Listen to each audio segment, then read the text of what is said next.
Mon fils, tu n'as pas droit à l'erreur. Cette phrase a détruit beaucoup d'entrepreneurs, beaucoup d'élèves, beaucoup d'étudiants, beaucoup d'enseignants, beaucoup de personnes qui avaient un talent incroyable, beaucoup de créateurs. Cette phrase a entraîné beaucoup de personnes dans des cimetières. Cette phrase a empêché à beaucoup de personnes de déployer leur potentiel, leur savoir-faire. Tu n'as pas droit à l'erreur. Cette phrase a été incrustée de manière subliminale dans notre système éducatif. Je me rappelle lorsque j'étais au secondaire, à chaque fois qu'il y avait une évaluation et qu'on devait remettre les feuilles, les enseignants avaient cette manie de classer les feuilles par ordre croissant ou par ordre décroissant. Ça veut dire que par ordre décroissant, par exemple, ce qui était le plus récurrent, on appelait le premier en mathématiques 1975.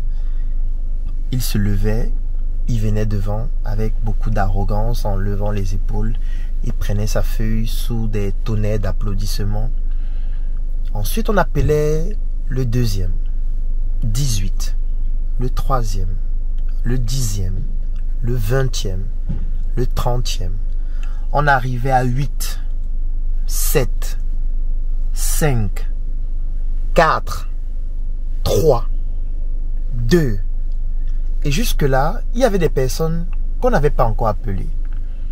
Et qui parfois se disaient, peut-être on a oublié ma feuille. Peut-être on n'a pas corrigé ma copie.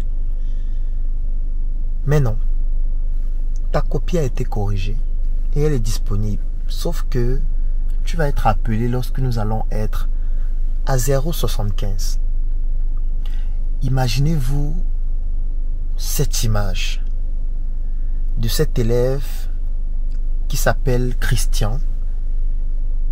Et on dit Christian 0,75. Christian se lève. Il traverse ses élèves qui sont ses camarades. Il arrive devant, il récupère sa feuille. Il rentre s'asseoir.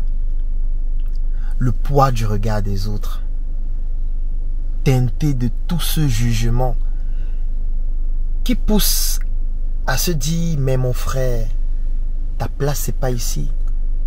Comment des personnes peuvent avoir 19, toi tu as 0,75? C'est la même chose qui va se produire à la maison. Lorsqu'il va arriver à la maison, ses parents vont lui dire, tu as eu combien en mathématiques?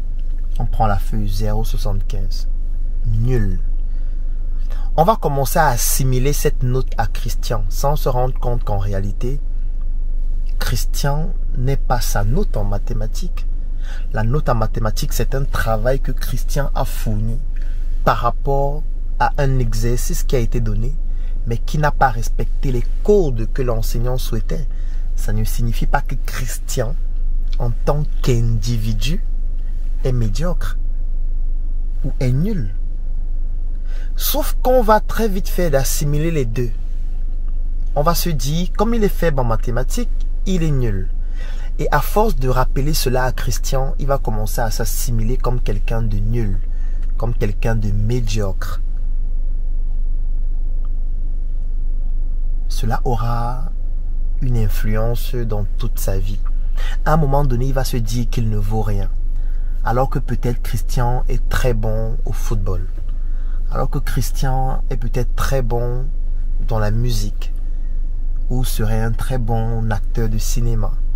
Sauf que la note en mathématiques ne permet pas d'évaluer ces autres compétences de Christian qui s'expriment dans d'autres formes d'intelligence qu'on n'évalue pas nécessairement à l'école. Avec le temps, Christian va commencer à avoir peur d'échouer. Parce que ce que vous devez savoir, c'est que l'une des principales peurs, c'est la peur de l'inconnu, qui se matérialise par exemple par la peur de la mort. Après la peur de l'inconnu, comme la peur de la mort, nous avons la peur de l'échec. Après la peur de l'échec, nous avons la peur de la prise de parole en public. Mais là, nous avons quelqu'un qui va avoir peur d'échouer. La peur d'échouer. Lorsqu'on parle de la peur, on parle d'une émotion. On parle d'un sentiment. On parle d'un état d'esprit. Lorsqu'on a peur, est-ce que c'est facile de prendre des initiatives? Lorsqu'on a peur, est-ce que c'est facile de s'engager dans quelque chose de difficile? Lorsqu'on a peur, est-ce que c'est possible d'être courageux afin de pouvoir poser certaines actions? En réalité, non. Lorsqu'on commence à avoir peur, on commence à limiter notre capacité à faire un certain nombre de choses parce qu'on se dit, attention, c'est dangereux. Imaginez-vous donc quelqu'un qui a peur d'échouer, qui a peur de l'échec. Mais c'est un scandale. C'est une catastrophe. Ça va le décimer émotionnellement. Ça va le décimer sur le plan professionnel, sur le plan entrepreneurial, sur le plan familial, sur le plan sexuel, sur le plan de toutes ses relations humaines. Ça va le décimer. Quelqu'un qui a peur, c'est quelqu'un qui ne pourra pas faire un ensemble de choses. On a forcément toujours peur de quelque chose. C'est la raison pour laquelle je dis toujours, il n'est pas possible de sortir de sa zone de confort. Tout ce qu'on peut faire, c'est l'élargir. Chacun de nous a une zone de confort, juste que le champ d'action de notre zone de confort, pour certaines personnes, est réduit et pour d'autres personnes, est plus large. Moi, mon champ d'action en ce qui concerne ma zone de confort peut être très large, peut toucher à beaucoup de secteurs d'activité, beaucoup de domaines, alors que pour quelqu'un d'autre, c'est un champ d'action qui est plus réduit. Et tout ce qu'on peut faire, c'est d'élargir notre zone de confort. On ne peut pas sortir totalement de sa zone de confort. Parce que sortir de la zone de confort dans laquelle on est serait aller entrer dans une autre zone de confort, tout simplement. Parce que qu'importe la situation dans laquelle on est, on aura toujours une zone dans laquelle nous avons un certain confort. Ce qui est normal. Tout le monde recherche la stabilité. Même sur le plan émotionnel, même sur le plan psychologique, votre cerveau recherche la stabilité. Ce n'est pas pour rien que lorsque vous étiez dans le ventre de votre mère, tout était contrôlé par votre mère. C'est votre mère qui vous nourrissait à travers le cordon ombilical. C'est votre mère qui vous permettait de maintenir votre température. Vous n'aviez pas besoin de parler, vous n'avez pas besoin de marcher, vous n'avez pas besoin de faire un ensemble de choses parce que vous étiez dans le ventre de votre mère. Sauf que quand vous êtes sorti du ventre de votre mère, il y a beaucoup de phénomènes physiologiques qui se sont produits, comme l'ouverture de vos poumons qui vous poussent à crier, comme le fait de respirer vous-même, comme le fait de marcher vous-même, comme le fait de réguler votre température vous-même. Et ça laisse des séquelles dans le cerveau. Le cerveau se dit, mais attends, nous on était en sécurité pendant 9 mois. Maintenant on est sorti du ventre. Et on se retrouve en train de parler nous-mêmes, de marcher nous-mêmes, de réguler notre température nous-mêmes, de faire tout ça nous-mêmes alors qu'avant c'était fait par notre mère. Ça veut dire que lorsqu'on sort d'une situation où on était stable pour tomber dans l'inconnu, c'est dangereux. Et votre cerveau, ça crée des séquelles psychologiques qui vous poussent à toujours avoir peur de ce qui est inconnu. Vous vous dites, attention, ça c'est inconnu. Je suis un salarié, je veux me lancer en entrepreneuriat, mais attends. Si je fais 1 mois, je ne vends rien. Comment je fais pour mes enfants qui sont à la maison? Comment je fais pour manger? Comment je fais pour m'en sortir? Non, vraiment, ce n'est pas intéressant. Je vais garder mon emploi. Je vais juste investir de temps en temps dans certains projets. Mais dire que je quitte mon emploi pour me lancer totalement en entrepreneuriat, non, ce n'est pas pertinent. Et même quand on se lance en entrepreneuriat, il y a certains secteurs d'activité qu'on ne souhaite pas explorer. Vous allez par exemple vous lancer dans le domaine de l'agriculture. Un ami comme par exemple Boari va venir vous dire non, l'agriculture là c'est bien, mais tu peux aussi te lancer dans le trading.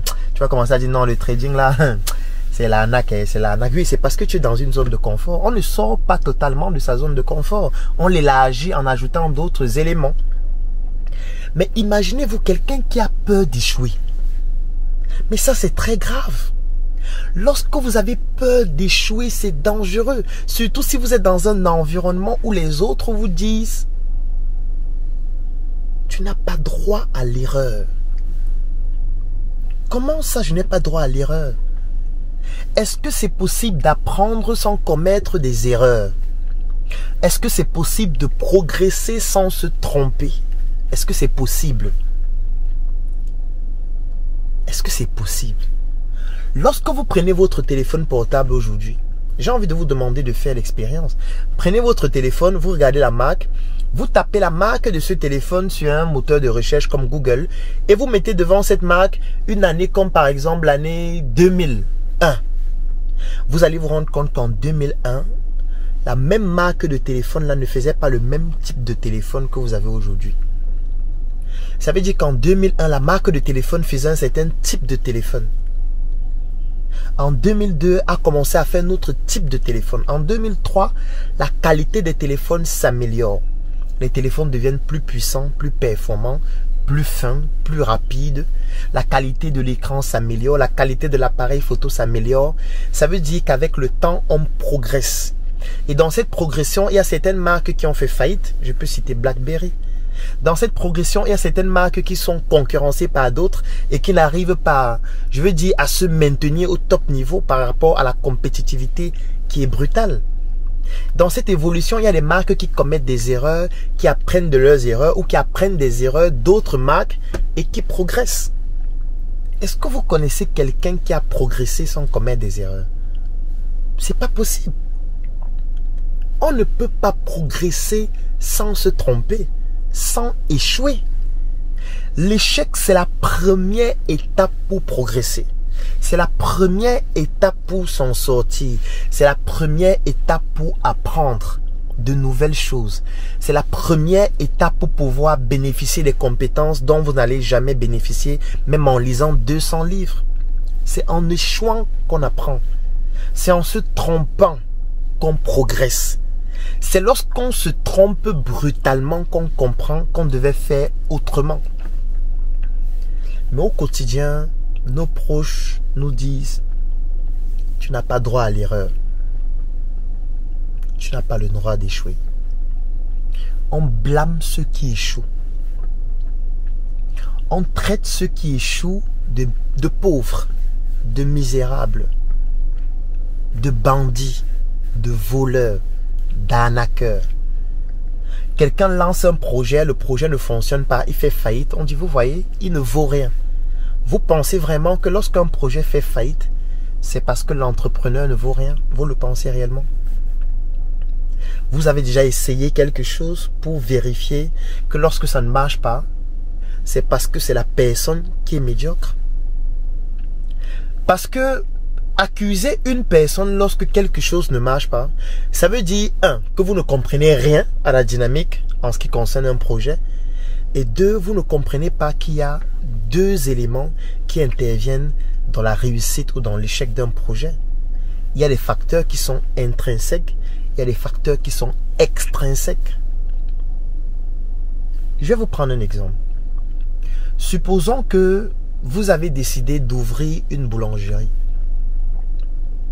Dans votre boulangerie, la principale matière première que vous utilisez, c'est le blé, ou plutôt la farine de blé. Avec la farine de blé que vous achetez au marché, vous fabriquez du pain, vous fabriquez des gâteaux, vous fabriquez de la pâtisserie, vous faites un ensemble de produits et de services dans votre boulangerie. Vous avez une certaine structure de coût. Quand vous vendez du pain, vous savez quelles sont les marges que vous avez. Quand vous vendez un gâteau, vous connaissez quelles sont les marges que vous avez. Quand vous vendez des crêpes, vous savez quelles sont les marges que vous avez. Vous avez déjà tout calculé et tout ça dépend bien évidemment des intrants, notamment la farine de blé et de beaucoup d'autres intrants que vous achetez à un certain coût, que vous transformez à un certain coût, que vous vendez à un certain coût pour avoir une marge particulière. Vous êtes quelqu'un d'extrêmement discipliné. Vous êtes quelqu'un d'extrêmement entreprenant. Vous savez manager vos équipes. Vos équipes sont performantes. Vous vendez très bien parce que vous vous êtes formé. Vous êtes sorti des meilleures écoles. Vous avez développé le branding de votre boulangerie. Vous faites des choses exceptionnelles. Les clients sont totalement satisfaits par rapport à votre qualité de service et surtout par rapport à la qualité de vos produits. Vous vous étendez, vous ouvrez une deuxième boulangerie, une troisième, une quatrième, une cinquième. Vous ouvrez dans d'autres villes. Vous commencez même à faire des franchises de votre boulangerie dans votre pays et même dans les pays étrangers. Vous augmentez vos capacités de production. Vous faites... Je veux dire, vous achetez de nouveaux outils de production. Vous automatisez même la production d'un ensemble de produits dans votre boulangerie. Vous sortez de nombreuses marques sur le marché. Vous ne faites que progresser. Vous gagnez beaucoup d'argent. Vous vous développez. Vous utilisez des leviers financiers à travers des institutions financières pour avoir des crédits encore plus importants, pour développer encore plus votre business. Vous avez des investisseurs ou plus précisément des actionnaires dans votre projet qui ont mis de l'argent afin de pouvoir gagner des dividendes chaque année. Pendant 1 an, 2 ans, 3 ans, 5 ans, 10 ans, l'activité est prospère. Elle se développe de manière exponentielle. Vous commencez même à investir dans d'autres secteurs d'activité. Vous subventionnez des personnes. Vous posez des actions sociales. Vous faites des actions humanitaires. Vous construisez des écoles. Vous faites des forages dans des villages. Vous vous rendez utile pour votre société. Parce que vous avez une boulangerie qui fonctionne de manière optimale. Et l'intrant majeur que vous utilisez, c'est le blé. Et ça fonctionne de manière extraordinaire. Vous êtes un entrepreneur prospère. Vous passez dans tous les médias. Vous êtes dans Forbes, vous êtes dans les magazines, vous êtes dans les plateaux de télé tous les jours. On parle de vous dans tous les blogs. Lorsqu'on tape votre nom sur Google, ça inonde de pages qui parlent de vous, de sites internet qui sont dédiés exclusivement à vous, de reportages qui ne présentent que vos réalisations, qui expliquent comment vous êtes quelqu'un de prospère, quelqu'un de béni, quelqu'un de puissant. Vous êtes puissant. Ça veut dire que sur le plan intrinsèque, vous avez fait tout ce qu'il faut pour que l'entreprise fonctionne de manière excellente. Vous êtes en train de progresser de manière fulgurante. Ça, c'est intrinsèque. Vous avez fait tout ce qu'il fallait. Sauf que de façon extrinsèque, il y a des facteurs qui peuvent se produire et qui peuvent détruire tout votre empire en moins d'1 an. En moins de 6 mois, en moins de 3 mois, en 1 mois, en quelques semaines, parfois même en quelques jours. Il y a des facteurs extrinsèques qui peuvent détruire tout votre business en moins d'1 mois. Ces facteurs-là ne dépendent pas de vous. Vous voulez que je vous prenne un exemple de facteur? La guerre en Ukraine. Vous êtes couché chez vous, vous êtes en vacances avec votre femme, vous êtes au bord de la plage, vous dormez la nuit, vous faites l'amour avec votre femme, vous êtes en train de crier la nuit en disant « Chérie, je t'adore, nous avons vraiment une vie magnifique ». Et pendant que tu es en train de faire une pause après 3 coups, parce que tu es très content, tu penses que tu es viril, le poutoulou fonctionne très bien, tu te lèves, tu vas aux toilettes.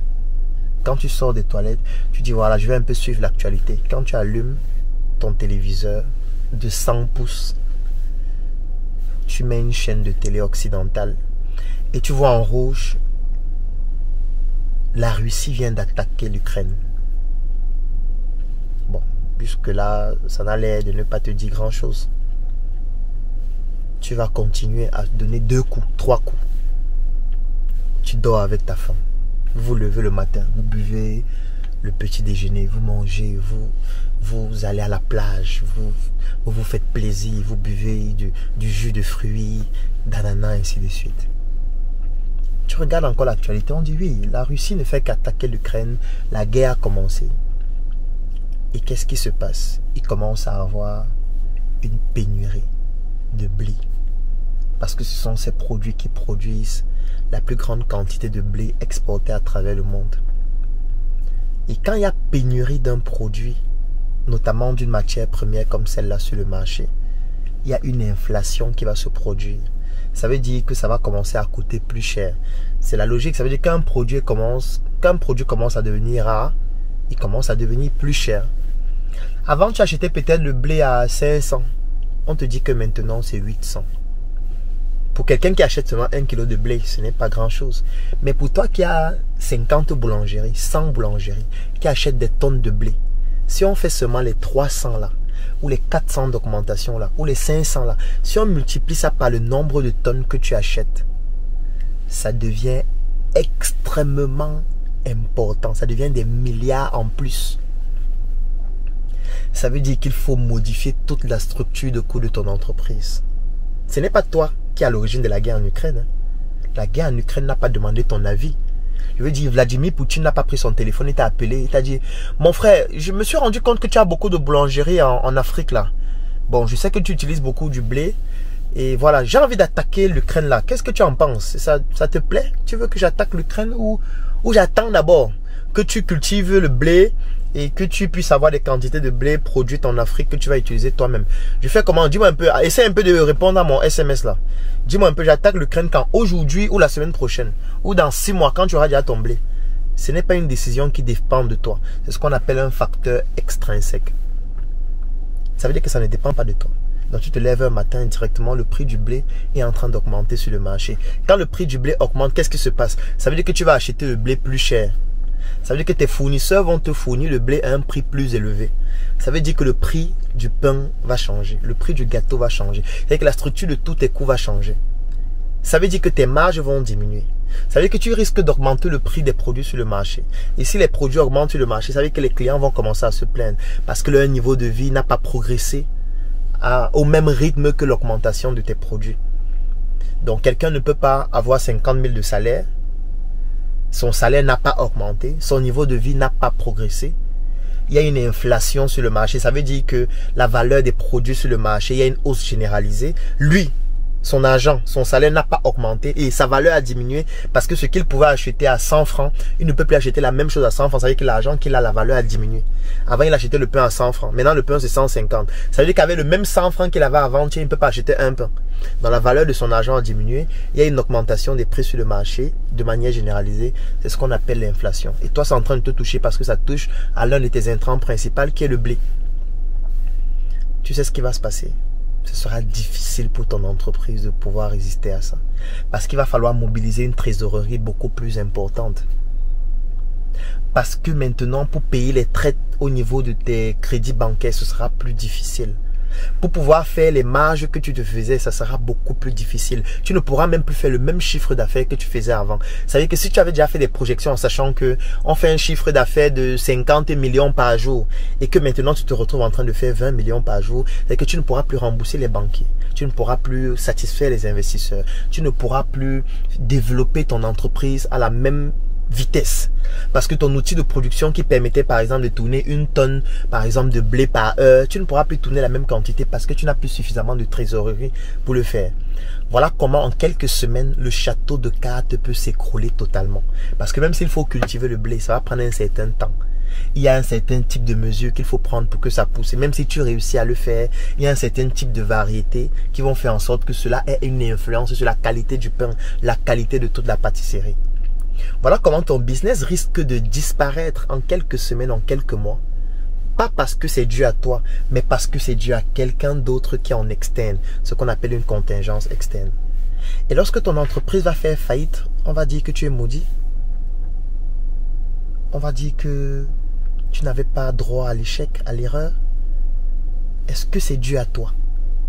C'est un facteur externe. D'autres diront non, tu aurais dû cultiver le blé, tu aurais dû faire ceci, tu aurais dû anticiper, tu aurais dû penser qu'un jour ça fait ceci. C'est facile lorsqu'on est dans les gradins de dire que Cristiano Ronaldo aurait dû amortir le ballon de cette façon avant de tirer dans les filets.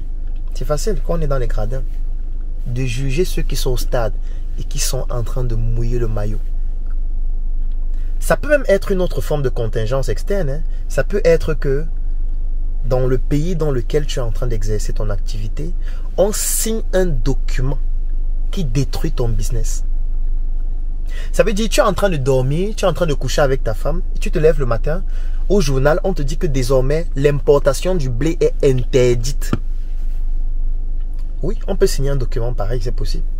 On signe un document, on dit qu'on n'importe plus le blé à partir du 1er juin. Qu'est-ce que tu fais? Ta matière première principale, c'est le blé. L'État dans lequel tu es en train d'exercer ton activité décide de suspendre définitivement l'importation du blé et donne 30 jours pour ne plus jamais importer le blé. Qu'est-ce que tu fais pour que ton business continue de fonctionner? C'est ce qu'on appelle une contingence externe aussi. Ce n'est pas pour rien que la plupart des opérateurs économiques font du lobbying pour qu'on ne prenne pas ce type de décision. ou alors pour qu'on prenne des décisions pour les avantager, comme certains qui vont faire en sorte qu'on prenne des décisions pour que ces entrepreneurs-là aient l'exclusivité dans certains secteurs d'activité. C'est du lobbying, pour ne pas dire la corruption. Parce que j'aime souvent dire que les Occidentaux appellent ça le lobbying, mais chez nous, ils appellent ça la corruption. Parce que le lobbying, c'est aussi une autre forme de corruption. Et là, ça pourrait faire que l'entreprise fasse faillite. Et on dirait quoi? Que l'entrepreneur est mauvais. On dirait qu'il est malhonnête parce que l'entreprise a fait faillite. En fait, cette faillite va lui enseigner beaucoup de choses. Cette faillite va lui permettre d'avoir une vision beaucoup plus panoramique lorsqu'on veut lancer un business. Cette faillite va lui permettre de comprendre que lorsque tu as une matière première de cette, de cette importance dans ton business, il faut que tu trouves le moyen de comprendre comment tu vas t'y prendre au cas où tu n'as plus cette matière première. Et là, je vais prendre un exemple des pays, par exemple, qui ont beaucoup de pétrole, comme les pays arabes, qui ont compris qu'il n'y aura pas le pétrole éternellement. Un jour, il n'y aura plus le pétrole. C'est pour ça que ces pays investissent énormément dans d'autres secteurs d'activité, comme le tourisme. Comme on parlait de Dubaï dernièrement. Ces pays investissent beaucoup dans le tourisme en sachant que même si aujourd'hui il n'y a plus le pétrole, les gens viendront chez nous pour voir nos pays qui sont bien construits. Pour voir nos pays où on peut faire du commerce, où il est agréable à vivre. Dans certains cas de figure, bien évidemment. C'est comme ça qu'on fait. Sauf que s'il n'avait pas eu cet échec, il n'aurait pas appris. Il y a des choses qu'on n'apprend pas dans des livres. Il y a des choses qu'on n'apprend pas dans des documents.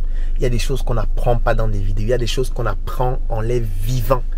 Et pour pouvoir réellement apprendre, il faut les apprendre dans la douleur. Comme Grâce Divine le disait dans son livre. Aujourd'hui, on veut nous interdire d'échouer. Mais c'est très grave. Mais pourquoi vous ne voulez pas que votre enfant échoue? Vous devez féliciter votre enfant quand il échoue. Quand votre enfant échoue, vous devez le féliciter. Pourquoi? Parce que quand quelqu'un échoue, ça veut dire qu'il s'est donné l'audace d'essayer. Il s'est donné l'audace d'essayer quelque chose. Ça n'a pas marché. Mais il a essayé quelque chose. Donc, vous voulez féliciter ceux qui n'essaient rien. Parce qu'en réalité, pour ne pas échouer, il ne faut rien essayer. Il ne faut rien tenter. Il ne faut rien être. C'est ceux qui ne tentent rien, qui n'essaient rien, qui ne sont rien, qui n'échouent jamais.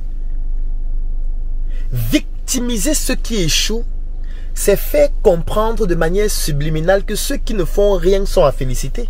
On doit féliciter ceux qui ne font rien. On doit féliciter ceux qui ne foutent rien au quotidien, qui ne contribuent à rien à ce que notre société puisse progresser. C'est eux qu'on doit féliciter. On doit féliciter ceux qui échouent. Parce que ceux qui échouent au moins ont compris qu'il y a un problème. Moi, je veux apporter une solution à ce problème. Ces personnes ont essayé des solutions qui n'ont pas fonctionné. On doit les féliciter et leur faire comprendre que ça n'a pas fonctionné, c'est vrai, mais trouvons un moyen pour que ça fonctionne. Nous savons que tu as appris de cet échec-là. Qu'est-ce qu'on peut faire maintenant pour que ça progresse? Pour terminer, moi j'ai échoué. Parce que durant toute ma vie, je croyais que je pouvais faire seul. Durant toute ma vie, j'ai cru que si je suis très intelligent, je peux m'en sortir seul. C'est pour ça que je consommais les livres comme si c'était des biscuits. Aujourd'hui, j'ai déjà lu plus de 1000 livres, en dehors des livres de médecine. Je lisais les livres comme si c'était des bonbons que je suçais. Parce que je me disais, si je lis le maximum de livres, si je me forme comme un malade, si j'essaie d'apprendre dans tous les domaines d'activité, je serai tellement intelligent au point où je n'aurai besoin de personne et je vais m'en sortir seul. Sauf que ça ne marche pas. Ça ne marche pas. Ça ne marche pas. Parce que je l'ai fait, oui. Et qu'est-ce que ça a donné? Je me suis brutalement fracassé la figure contre le mur dans plusieurs projets. J'ai fait faillite dans tellement de projets. J'ai pris des engagements avec des personnes tellement de fois que je n'ai pas pu assumer. Parce que je croyais qu'en étant seul, en étant intelligent, on peut s'en sortir seul. Et ça m'a pris pratiquement 4 ans pour comprendre que je ne peux pas m'en sortir en étant seul. Depuis ce jour, j'ai compris de par ces échecs qui m'ont plongé dans une déprime. Moi, j'ai fait 2 burn-out. Quand je vois les gens dire je suis déprimé, moi, ça m'amuse. Moi, j'ai fait 6 semaines. Je ne marchais pas. Lorsque j'essayais de réfléchir, c'est comme si mon cerveau allait exploser. J'étais totalement déprimé. Et ça m'a permis de me re-questionner sur ma vie en me disant, mais Claudel, est-ce qu'on va continuer comme ça? Est-ce que tu vas continuer comme ça? Sinon tu vas mourir, mon frère. Tu vas mourir, on s'en fiche. La vie va continuer, elle sera meilleure qu'avant.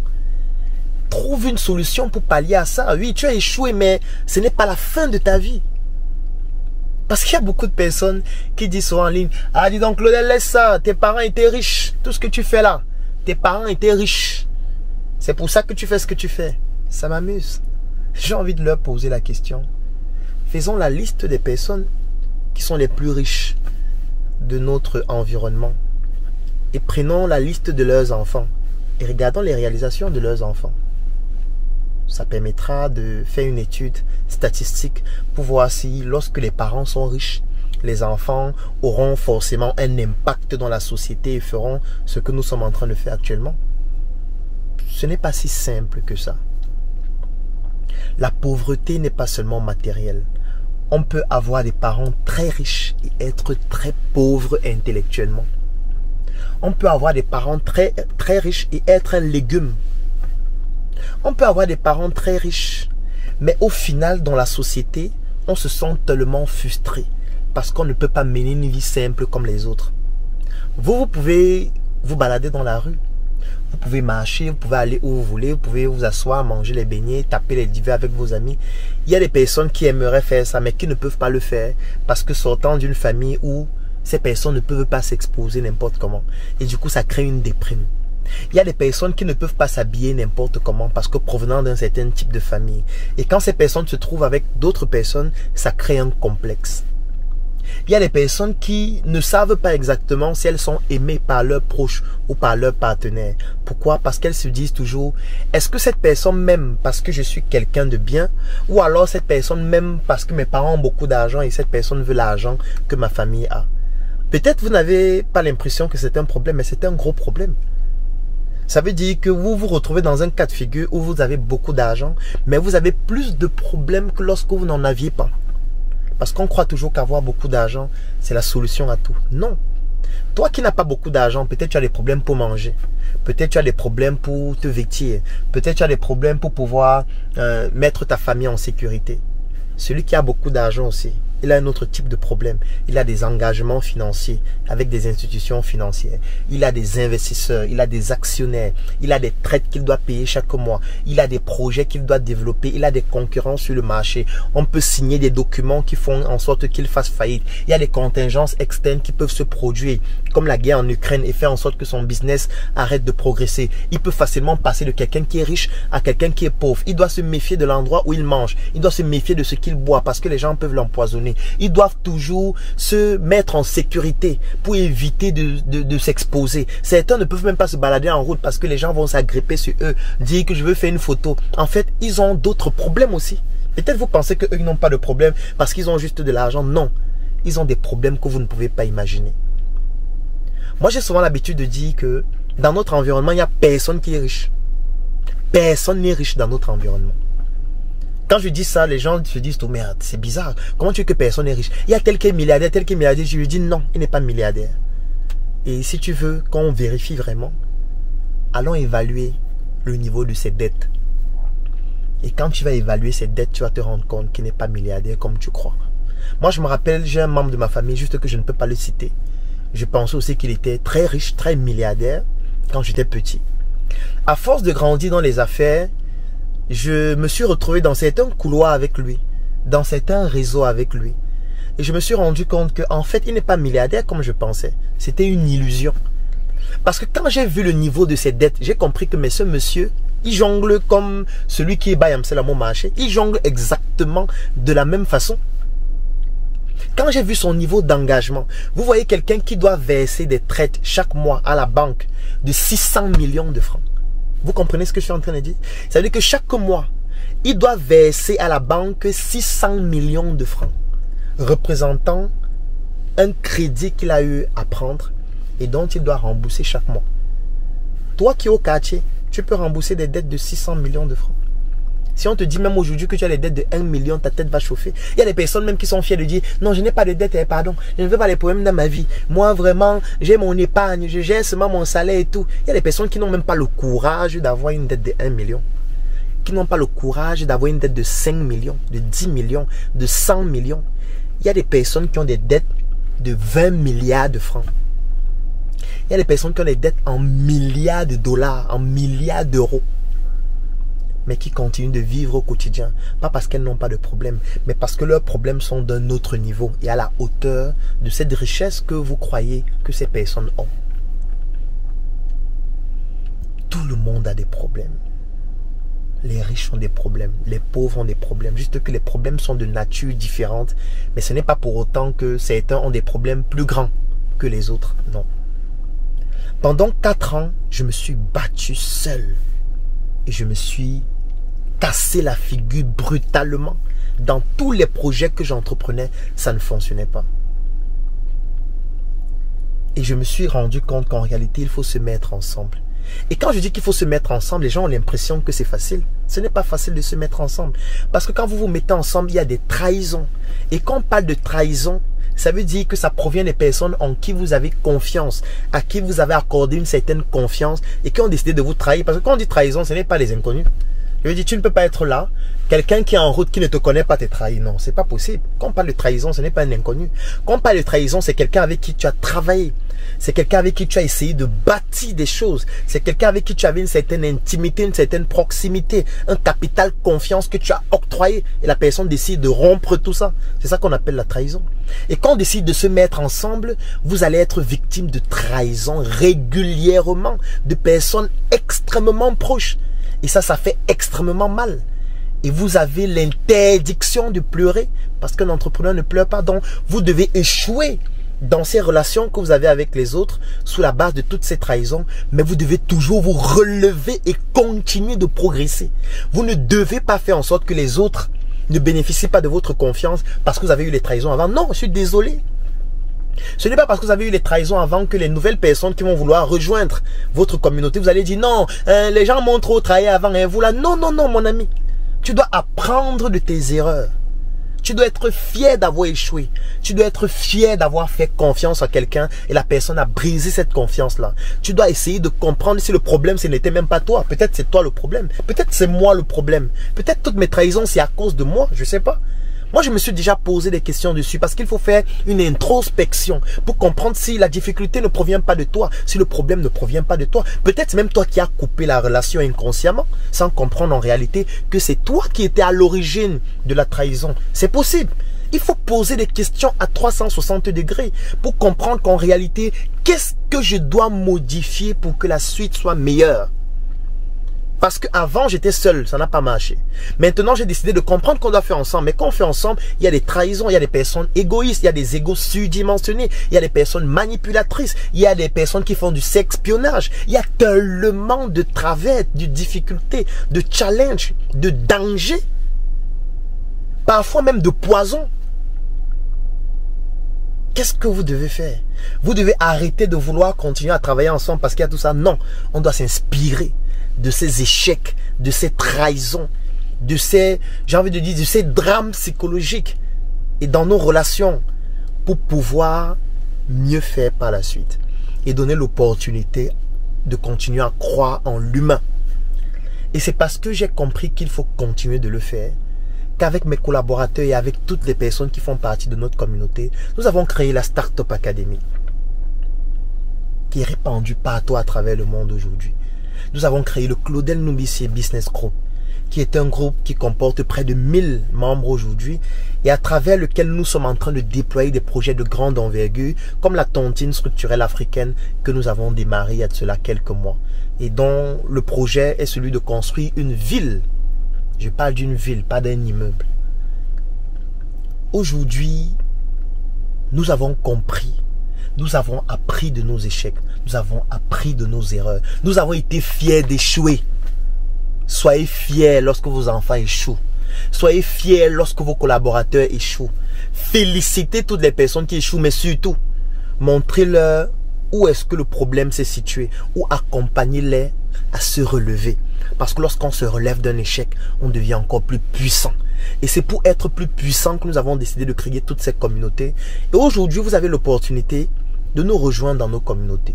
Vous pouvez rejoindre la Startup Academy. Vous pouvez rejoindre le Claudel Nobissé Business Group. Vous pouvez rejoindre la tontine structurelle africaine. Vous pouvez rejoindre tous ces projets à la fois, toutes ces communautés à la fois, afin qu'ensemble, nous soyons plus puissants et que nous ne puissions plus avancer comme des électrons libres qu'on va écraser parce que individuellement, nous pouvons être très intelligents, mais nous sommes très fragiles si nous ne sommes pas dans une communauté qui avance comme un bloc puissant. Donc aujourd'hui, moi je vais vous recommander de rejoindre l'une de nos communautés ou une communauté similaire qui pourra vous permettre de pouvoir vous exprimer. Et quand vous seriez dans cette communauté, comprenez que l'échec, ça fait partie de l'aventure.